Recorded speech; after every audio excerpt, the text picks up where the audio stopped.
Good afternoon, Dan Balboni, Balboni Custom Jeweler LLC. Today I decided I wanted to go ahead and do this video for you. I know it's been a while since you've heard from me, and that's pretty much by design. I really decided I wanted to go the way of contacting you when I really have something that I think is important for you to know. And basically, because of all the recent events over the past few months with the COVID-19 and everything, I thought that this would be a good time for me to reach back out to you with an important tip. And what that all entails is more and more people, obviously, because they were stuck at home, working from home or not working at all, had turned to online shopping. Not that there wasn't enough of that already, which there is, but there's even more now because it's what the virus has done is it's driven more people online, people that have never shopped online before, that were afraid of it, weren't interested in it, but pretty much they didn't have much of a choice because there was nowhere to go, so a lot of people hit the online stores. So there's something that I wanted to bring to your attention to help you be a savvy online jewelry shopper. What I've done in this email, I have decided to take a simple item, something that's fairly easy to compare, to use as my example to help you in your quest in doing the online shopping. Because basically what I want you to do is to make sure that you have all your facts straight and that you're getting your money's worth. And that means a lot, and the reason why is because jewelry really is not the easiest thing to shop for. In other words, trying to compare apples to apples. Most of what it is and what I've seen out there is like shopping apples to oranges. And what I put in this email that I'm sending you is the simple item that I picked was a classic plain gold wedding band. And I picked that for a very particular reason, because it's easy for me to make comparisons for you, which I've included in the email with the photos and everything. So what I did is I put 6 photos up there. And the type of band, when I say classic wedding band, it's a plain wedding band. I used a 4mm wide yellow gold comfort fit wedding band, which means that the comfort fit is internally round. They're a little bit heavier, and they slide on and off the finger a lot easier. And I used a size 10. So what I did with those specs and 14 karat gold, if I didn't mention 14 karat, I went online and I started shopping.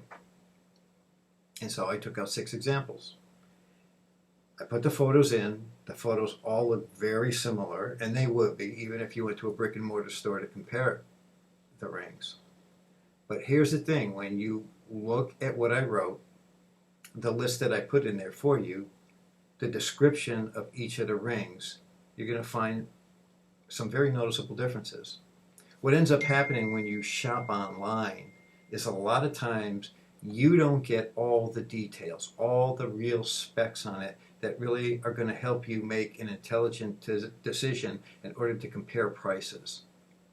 And so the basic thing that you're going to notice in the list that I put up there, very simple to understand, nothing complicated about it, is that you're looking at 6 rings. They all really look identical. And if you actually had them side by side, they would probably look just about exactly alike, with just some minor differences. So without going into all the detail that I wrote into the email, you'll be able to read some of it. I just want to get to the point and point out the 2 real big factors for you to understand about comparing these. I've already given you some of the key factors already, that I used a yellow gold, 14 karat, all right, a 4mm band. That's the width of the band, the diameter of it, and the size, which is a size 10, which is a classic men's size, average size for men.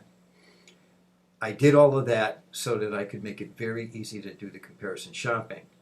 So the thing I want you to know is the thing that is going to stand out to you the most, that's going to be missing in some of the items that I showed you. It's only, out of the 6, it's only listed in 2. There's 2 things that were missing in 4 of the other ones. One is the actual weight, the gram weight, which is the most important factor of all. That was missing.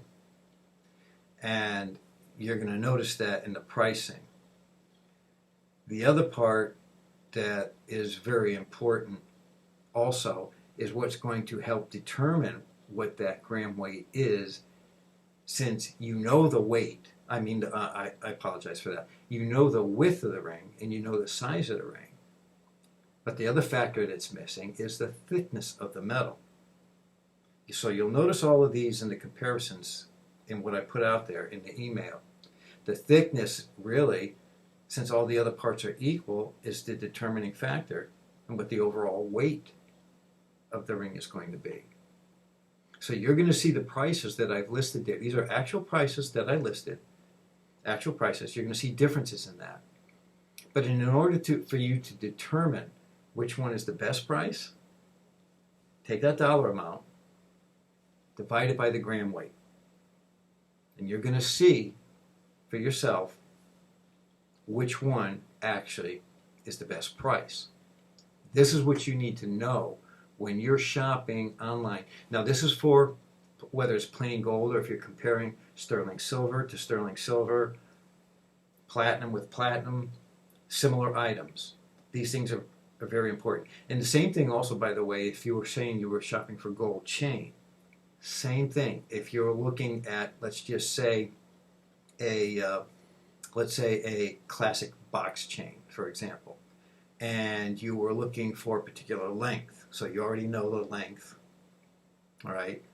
You want to compare, obviously, the same width or thickness of that chain as well, and of course the same metal content, whether it's 14 karat, 10 karat, sterling silver, whatever.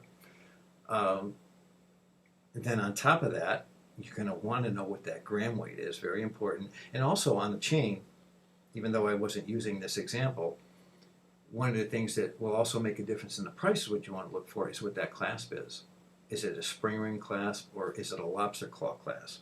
All of these things, these are the subtle differences that make up a difference, because a lobster claw clasp is more expensive than a spring ring, and it's also it's sturdier.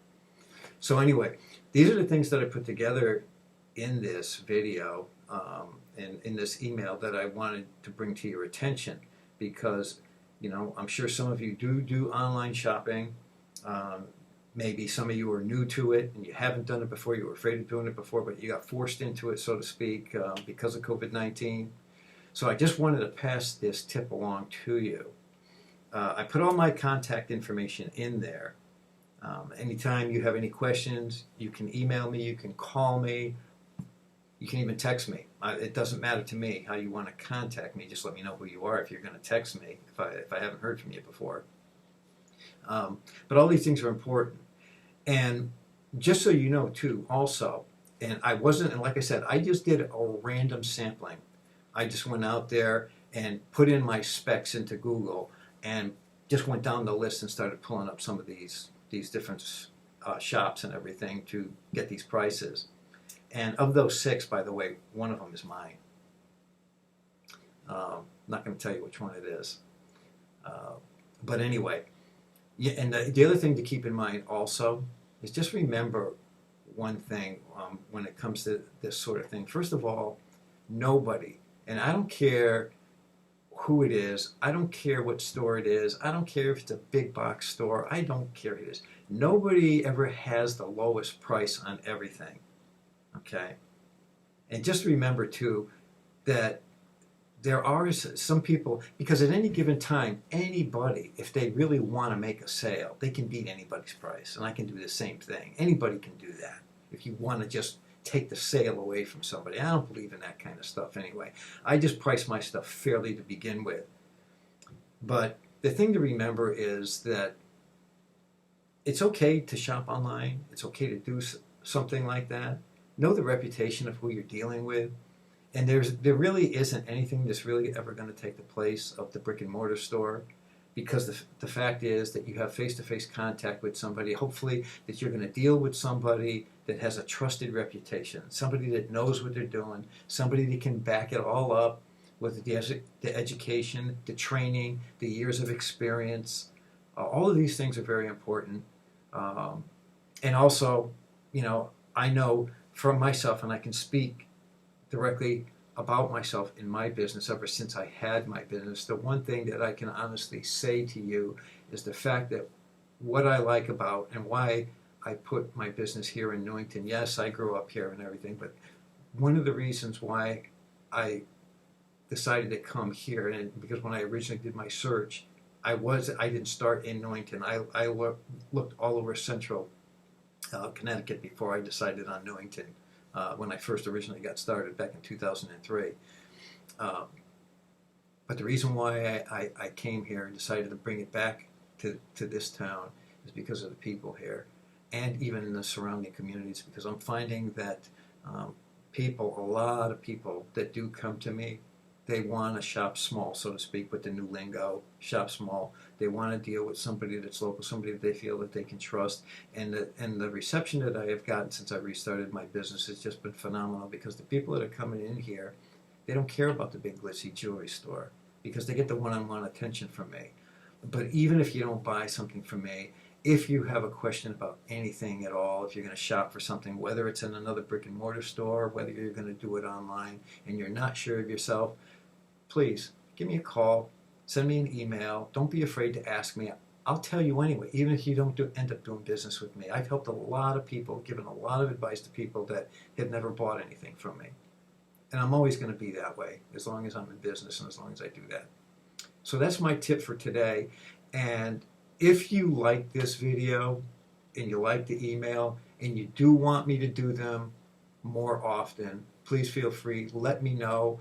I typically don't get any feedback from any of these emails in these videos or anything, and that's the reason why I really kind of just put them by the wayside and just to decide to do them when I decide that there is something and I have the time to do it, when I really think there's something important for you to know. So anyway, that's my story. I'm sticking with it. Dan Balboni, Balboni Custom Jeweler, wishing you all the best. Take care. See you next time.